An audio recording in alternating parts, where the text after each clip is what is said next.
अस्सलाम गाइस। बच्चों, last lecture में हमने जनरेटिंग फंक्शन पढ़ा था लेजेंडर फंक्शंस के लिए, और इसके अलावा हमने पॉलिनोमियल्स पढ़े थे, लेजेंडर पॉलिनोमियल्स। आज हमने उससे रिलेटेड कुछ क्वेश्चंस करने हैं और कुछ थ्योरम्स करने हैं। ये आपको एज अ क्वेश्चन भी आ सकता है और एज अ थ्योरम भी आ सकता है। पेज नंबर है 730 और थ्योरम नंबर है 12.2। आपके पास है proof that 1/1 minus 2xt plus T square under root is equal to summation n is equal to 0 से infinity P N of X T की पावर n। तो बच्चों, मैं ये क्वेश्चन सॉल्व करके आपको दिखाती हूँ यहाँ पर। हाँ जी, तो बच्चों यहाँ देखिए, आपके पास है, मैंने मेंशन भी कर दिया पेज नंबर। आपके पास है प्रूफ दैट दिस स्टेटमेंट हमने प्रूव करनी है। अब क्योंकि बच्चों हमने ये स्टेटमेंट प्रूव करनी है और हमें पता है कि ये लेफ्ट हैंड साइड इसकी ओवर की फॉर्म में है और कुछ पावर है इसके अंदर, ठीक है। तो हम क्या करेंगे, हम बायनॉमियल थ्योरम यूज करेंगे। हमें पता है बायनॉमियल थ्योरम इस फॉर्म में लिखा जा सकता है। हमें पता है कि up to so on continuity function के हिसाब से चलता है, कॉन्टिन्यू चलता है। तो हमने यहाँ पर इसकी V square V cube powers देख ली। देखने के बाद अब हमें पता है बायनॉमियल थ्योरम ये है, और हम ये भी जानते हैं कि यहाँ पर अगर हम बायनॉमियल कंडीशन लगाना चाहते हैं तो पहले हमें इसकी फॉर्म में लेकर आना होगा लेफ्ट हैंड साइड को। तो आपने इसको अगर इस फॉर्म में लेके आना चाहते हैं तो आप इसे पहले ऊपर लेके जाओगे। जब आप इसे ऊपर ले जाओगे उसके बाद आप थोड़ी सी सिंप्लीफिकेशन करोगे, क्योंकि आपको बायनॉमियल थ्योरम में दो नंबर्स चाहिए होते हैं, एक ए और एक बी। जबकि यहाँ पर तीन नंबर्स हैं, तो हम इसे कुछ इस तरह कन्वर्ट करेंगे कि यहाँ पर भी आपके पास तीन नंबर्स आ जाएं। तो बच्चों देखो, यहाँ पर हमने क्या किया, हम इसको ऊपर ले गए, इसकी पावर नेगेटिव हो गई, नेगेटिव ऑफ 1/2। उसके बाद क्योंकि लास्ट वाली दोनों टर्म्स में से टी कॉमन है तो मैंने एक टी बाहर निकाल लिया। अब मेरे पास पूरा एक्सप्रेशन कुछ इस फॉर्म का बन गया है, 1 - टी इंटू 2x - टी, ठीक है। और ये वाला जो पूरा फंक्शन मेरे पास बना है, अब मेरे पास दो नंबर्स आ गए हैं, ठीक है। ये अब हमारा ए होगा और ये अब हमारा बी होगा। तो जो पीछे मैंने आपको बायनॉमियल थ्योरम लगाया था, दिखाया था अभी अभी, वही हम यहाँ पर अप्लाई करेंगे। जब हमने अप्लाई किया, आपको बायनॉमियल थ्योरम अप्लाई करना आता है, आप फर्स्ट ईयर से पढ़ते आ रहे हो। तो आपने यहाँ पर बायनॉमियल थ्योरम अप्लाई किया, जो सिंप्लीफिकेशन होनी थी वो आपने सिंप्लीफिकेशन की। कांस्टेंट टर्म्स जितने भी नंबर्स थे वो आप बाहर लेके आते रहे, और जो आपके पास 2x - टी वाले टर्म्स थे उनकी पावर्स इंक्रीज होती गई। यहाँ पर 2x - टी, आगे 2x - टी स्क्वायर, फिर T cube up to so on, ये n से भी आगे तक जाएगा, ठीक है। उसके बाद आपने क्या करना है, आपको पता है 2x - टी का स्क्वायर है, 2x - टी है, 2x - टी का क्यूब है। आपको इसका स्क्वायर लेके ओपन करना आता है। ये तो 2x - टी है, ये तो ऐसे रहेगा, जब इसको इसके साथ मल्टीप्लाई करेंगे तो ये टी स्क्वायर वाली फॉर्म आ जाएगी। फिर नेक्स्ट यहाँ पर 2x - टी का स्क्वायर ओपन करना आपको आता है स्क्वायर वाले फॉर्मूले से। आपने यहाँ पर सिंप्लीफिकेशन करनी है, सारी टर्म्स को एक्सपैंड करना है। एन वाली टर्म्स को रहने दीजिएगा, बाकी जो क्यूब फोर्थ फोर्थ पावर तक हम कम से कम एक्सपैंड कर सकते हैं। आपने जब उन टर्म्स को एक्सपैंड किया, वो कहता है after expanding T N has expression. जब आपने पूरे टर्म्स को एक्सपैंड कर लिया, एक्सपैंड करने के बाद हमें सिर्फ वो वाली टर्म्स चाहिए जिसके अंदर टी की पावर एन इन्वॉल्व है, क्योंकि इसकी राइट हैंड साइड पर टी की पावर एन है, ठीक है। तो हमने सिर्फ वो वाली, जब आप इसको एक्सपैंड कर लोगे तो हमने सिर्फ वो वाली टर्म्स देखनी है जिसके अंदर टी की पावर एन आता है, ठीक है। जब टी की पावर एन वाली टर्म्स आ जाएंगी उसके बाद हम क्या करेंगे, हम इसकी जो भी टी की पावर एन के साथ एक्सप्रेशन होगा, जो कि यहाँ पर एक्सपैंड करने के बाद ये टर्म लिखी हुई है, ये पूरा एक्सप्रेशन यहाँ पर लिख देंगे। अब हमें पता है इस सारे एक्सप्रेशन में से आपके पास 1 × 3 × 5 up to so on 2n - 1/n factorial, ये एक कॉमन टर्म है, तो आपने इसको बाहर निकाल लिया। बाकी सारा जितने भी ब्रैकेट में बाकी फंक्शंस बचे थे वो हमने ब्रैकेट में लिख दिया। अब ये जो पूरी टर्म हमारे पास बनी है, ये कल हमने पढ़ा था, ये किसकी नोटेशन होती है, ये हमारे पास लेजेंडर पोलिनोमियल की इक्वेशन होती है। तो हमने यहाँ पर लेजेंडर पोलिनोमियल को इस तरह लिख दिया। हमें पता है ये सारी टर्म किसके इक्वल होती है, पी एन ऑफ एक्स के, इसलिए हमने यहाँ पर रिप्लेस कर दिया इस पूरे टर्म को पी एन ऑफ एक्स से। और दूसरी बात ये कि ये क्योंकि इस टर्म जीरो से लेकर इनफाइनाइट जा रही है, इसलिए हमने यहाँ पर समेशन क्या लगा दिया है, n इज इक्वल टू 0 से इनफाइनाइट। अब बच्चों हमारे पास ये एक थ्योरम आ गया है जनरेटिंग फंक्शन का, जो 12.2 थ्योरम, जो अभी अभी हमने प्रूव किया with the help of binomial theorem. अब यही, जिस तरह मैं आपको कहती हूँ कि सारी टर्म्स इसके अंदर जितने भी फॉर्मूलाज होते हैं उनकी स्टेटमेंट्स आपको याद रखनी है, क्योंकि हर थ्योरम नेक्स्ट क्वेश्चन के अंदर यूज होता है। तो बच्चों ये टर्म आपने याद रखनी है। आपको पता होना चाहिए जब हमारे पास ये टर्म आती है तो ये किस फॉर्म की होती है, ठीक है, और इसका क्या आंसर होता है, और आगे हम इसको कैसे यूज करते हैं ये भी हम पढ़ते हैं। जो नेक्स्ट क्वेश्चन है वो इसी से रिलेटेड है, वो थ्योरम भी है और क्वेश्चंस भी है। उसने आपको कहा फाइंड करो P N of one is equal to one. हमने जो अभी अभी थ्योरम पढ़ा उसमें हमने ये टर्म पढ़ी थी कि जब आपके पास पी एन ऑफ एक्स होता है तो उसके लिए आपके पास जनरेटिंग फंक्शन इसका आंसर आता है। अब आपको पता है अगर आप पी एन ऑफ वन चाहते हो तो इसके लिए आप जरूरी है कि आपके पास क्या हो, पी एन ऑफ एक्स। तो पोलिनोमियल के लिए कल हमने एक सिचुएशन पढ़ी थी कि इस पूरे का आंसर क्या आता है, जो अभी अभी हमने पिछले थ्योरम में भी देखा कि इस पूरे का answer 1.3.5 up to so on, इस तरह की टर्म्स आती हैं, ठीक है, ये वाली सारी टर्म्स आती हैं। अब एक तरीका तो ये है कि हम इसके अंदर x की जगह पर वन पुट करें, पर देखो ये बहुत लेंथी तरीका है, ठीक है। तो इसलिए हमारे पास थ्योरम का शॉर्टकट मौजूद है, हमें पता है इस सारे का आंसर इसके इक्वल आता है। तो क्योंकि मुझे चाहिए पी एन ऑफ वन और यहाँ पर क्या है पी एन ऑफ एक्स, तो मैं यहाँ x की जगह रिप्लेस कर दूंगी वन। जब मैं इस पूरी एक्सप्रेशन में x की जगह वन पुट करूंगी उसके बाद यहाँ पर भी वन, यहाँ पर भी वन, जब आप सारी जगह पे वन पुट कर लोगे राइट हैंड साइड पर कोई फर्क नहीं पड़ रहा, लेफ्ट हैंड साइड को आप सिंप्लीफाई करोगे तो यहाँ पर जब आप x की जगह वन पुट करोगे तो ये बन जाएगा one minus two T plus T square.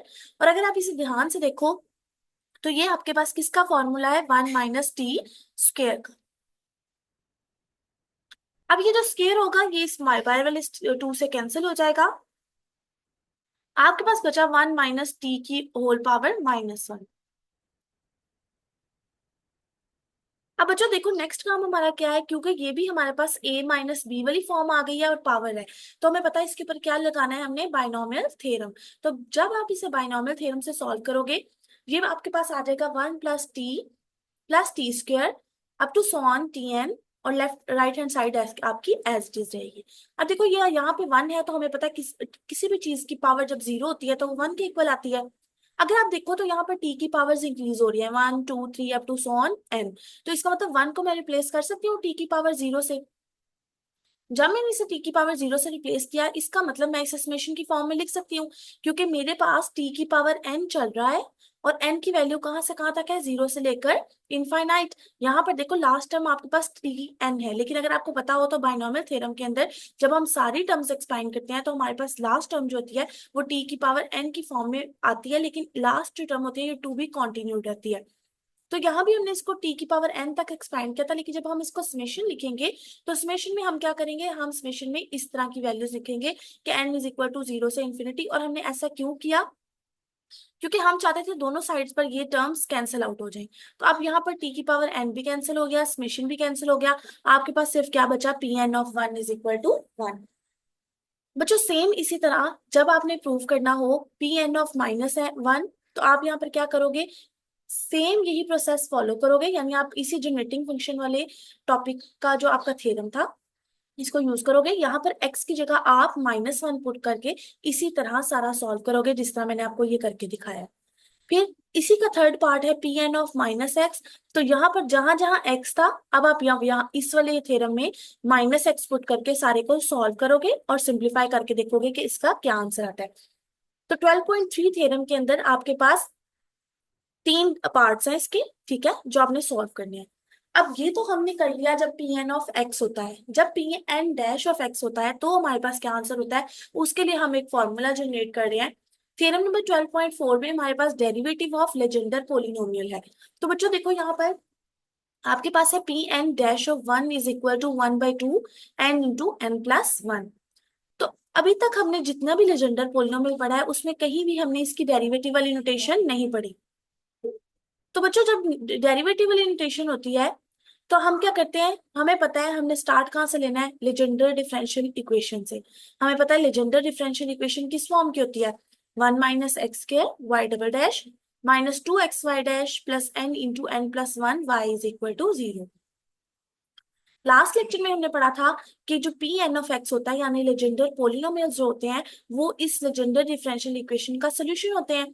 तो जो भी सोल्यूशन होता है वो अगर हम y की जगह पर पुट करें, y डैश की जगह पर पुट करें, y डबल डैश की जगह पर पुट करें, तो वो पूरी इक्वेशंस को सेटिस्फाई करता है। यानी जब भी हम पी एन ऑफ एक्स की वैल्यू का derivative, double derivative, single derivative और पी एन ऑफ एक्स की वैल्यू यहाँ पर पुट करेंगे तो लेफ्ट हैंड साइड भी हमारी जीरो आनी चाहिए, क्योंकि हमने लेजेंडर पोलिनोमियल्स को लेजेंडर इक्वेशन से ही जनरेट किया था।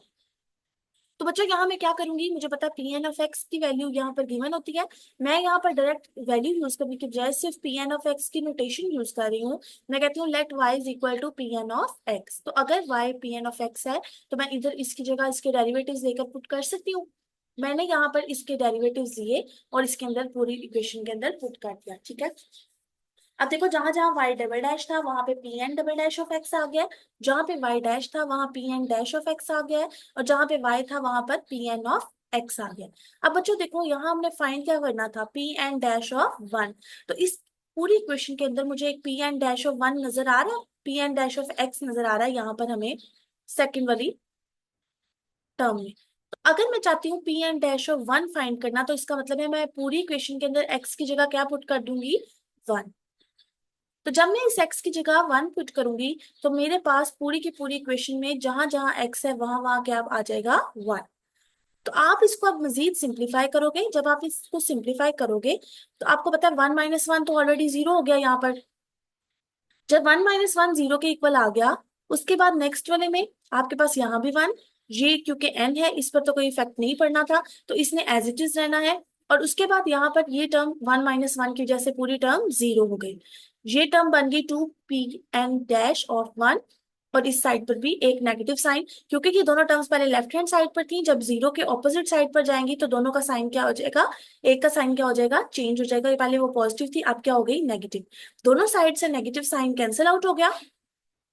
अब आप उसके बाद आप क्या करोगे, आपने यहाँ पर, हाँ जी बच्चे, आपने यहाँ पर क्या किया, आपको चाहिए P N dash of one की वैल्यू, तो आप बाकी सारे टर्म्स को दूसरी साइड पे ले जाओगे। अभी जो हमने 12.4 थ्योरम किया था उसमें मैंने आपको पहले प्रूव करके दिखाया कि पी एन ऑफ वन किसके इक्वल होता है, वन के। तो अब मैं इसकी वैल्यू इसके अंदर पुट कर सकती हूँ, तो मैंने इसके अंदर इसकी पी एन ऑफ वन की जगह पर उसकी वैल्यू पुट कर दी। जब मैंने इसकी वैल्यू पुट किया, अब आपके पास P N dash of one की क्या वैल्यू आई है, N plus one by two और साथ में एक एन। तो ये आपके पास पूरी की पूरी वैल्यू है और यही आपका थ्योरम था जो आपने प्रूव आउट करना था। ठीक है, ये प्रूव आपने करना था। अब 12.4 का ही सेकंड पार्ट है, P N dash of minus one and P N dash of minus x.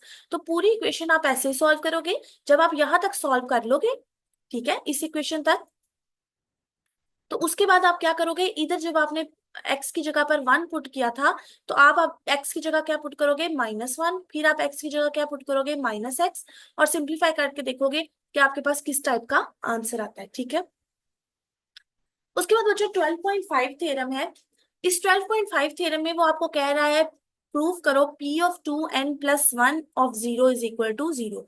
अब तक आपने लेजेंडर पोलिनोमियल सिर्फ n की फॉर्म में पढ़े थे। अब टू एन प्लस वन का क्या मतलब है, टू एन प्लस वन का मतलब है ये एक और टर्म है।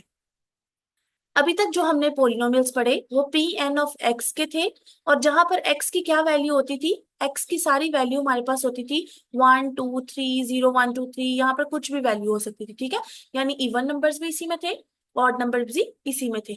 लेकिन अब हमने स्पेसिफाई कर दिया है कि जब टू एन प्लस वन होगा यानी कि ऑड नंबर्स होंगे तो हमारे पास इसका आंसर जीरो के इक्वल आता है। अब हम ये प्रूव करने लगे हैं। अगेन हम 12.2 थ्योरम जो कि जनरेटिंग फंक्शन वाला था वहीं से अपना स्टार्ट लेंगे। जब हमने इसको स्टार्ट किया, ये हमारे पास जनरेटिंग फंक्शन के लिए फर्स्ट थ्योरम था 12.2 वाला। इसी के अंदर हमने क्या किया, x की जगह जीरो पुट कर दिया, क्योंकि यहाँ देखो हमारे पास कोई भी अभी तक फॉर्मूला ऐसा नहीं है जो इवन और ऑड टर्म्स के लिए हो। लेकिन यहाँ पर p of two N plus one of zero is equal to zero का मतलब ये है कि हमें यहाँ पर जो n वाली टर्म थी वहीं से स्टार्ट करना पड़ेगा, और फिर आगे जाके हम देखेंगे कि क्या आपके पास सोल्यूशन आता है। यहाँ पर आप n की जगह, x की जगह पर जीरो पुट करोगे। जब आपने x की जगह पर जीरो पुट किया, सिंप्लीफिकेशन की, सिंप्लीफिकेशन आपको आती है, ये बाइनोमियल थ्योरम वाली फॉर्म बन गई। अब देखो इसके सेंटर में प्लस था, ठीक है, और हमने अपनी आसानी के लिए इस प्लस को माइनस में कन्वर्ट कर दिया, इसलिए क्योंकि इसके अंदर पावर भी क्या थी, नेगेटिव थी, तो हमने इसको प्लस से सॉल्व करने के बजाय नेगेटिव वाले फॉर्म से इसको सॉल्व किया। जब मैंने इसको नेगेटिव फॉर्म से सॉल्व किया, आपको पता है बाइनोमियल थ्योरम कैसे ओपन करते हैं, आपने यहाँ पर बाइनोमियल थ्योरम ओपन किया।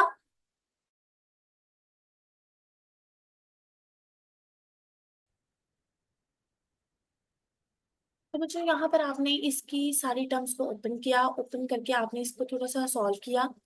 ठीक है, जब आप सारी टर्म्स को सॉल्व करोगे, देखो यहाँ पर भी टी स्क्वेयर बन रहा है, यहाँ पर टी की पावर 4 बन रहा है, अगली टर्म में टी की पावर 6 बनेगा। तो बच्चों जितने भी टी की पावर्स हैं आपने देखा वो सारी की सारी क्या है, इवन है। और इवन होने के साथ साथ आपको यहाँ ये भी पता लगा, देखो फर्स्ट टर्म 1 है, तो मैं इसको अगेन लिख सकती हूँ टी की पावर 0। ठीक है, तो 0 2 4 6 आपके पास सिर्फ और सिर्फ कौन सी टर्म्स आ रही हैं, इवन। तो जब भी आप इसको इस तरह एक्सपैंड करते हो आपके पास सिर्फ इवन टर्म्स आ रही हैं, इसका क्या मतलब हुआ, इसका मतलब ये हुआ कि सारी की सारी और टर्म्स क्या हो जाती हैं, 0। देखो ना, जब यहाँ पर टी स्क्र है, T4 है, तो आपके पास टी क्यूब वाली टर्म नहीं है, तो इसका मतलब उसके साथ वाला कोफिशिएंट क्या होगा, 0। तो जितनी भी आपके पास टर्म्स यहाँ पर डिस्कस की गई है वो सारी की सारी क्या हो जाएंगी, 0। इसीलिए यहाँ पर जो आपके पास जब आप बात करते हो इवन टर्म्स की, तो वो सारी की सारी 0 होती हैं। तो क्या हमने यही प्रूव नहीं करना था कि यहाँ पर यही था ना, कि जब भी आप इवन पोलिनोमियल्स की बजाय ऑड पोलिनोमियल्स लेते हो, ऑड एन लेते हो, जहां पर जो भी आपके पास सबस्क्रिप्ट में होता है, आप वो ऑड टर्म लेते हो, तो लेजेंडर पोलिनोमियल आंसर 0 देता है। तो यहाँ भी यही बात आई, जब जब आपके पास, यहाँ पर जब भी आपके पास इवन पावर्स थी तो आपने इसकी कोई ना कोई वैल्यू आपको नजर आ रही है, लेकिन जब ऑड पावर्स हैं तो वो सारी की सारी कहाँ है, 0 है। इसलिए आप कहोगे पूरा का पूरा लेजेंडर पोलिनोमियल, जब आपके पास यहाँ पर सिर्फ वो वाली टर्म्स होती हैं जो कि ऑड है, और उसके अंदर आप यहाँ एक्स की जगह 0 पुट करते हो, तो वो पूरी की पूरी आंसर्स आपके पास क्या देती है, 0 देती है। तो यहाँ पर वो यही कह रहा है कि because all odd powers are 0, so जब आप ऑड वालों की बात करोगे तो इसका आंसर क्या होगा, 0। तो बच्चों हमने 730 से लेकर 735 पेज तक हमने इन थ्योरम्स को डिस्कस किया है। मैं आपको एक बार बुक से भी दिखा देती हूँ।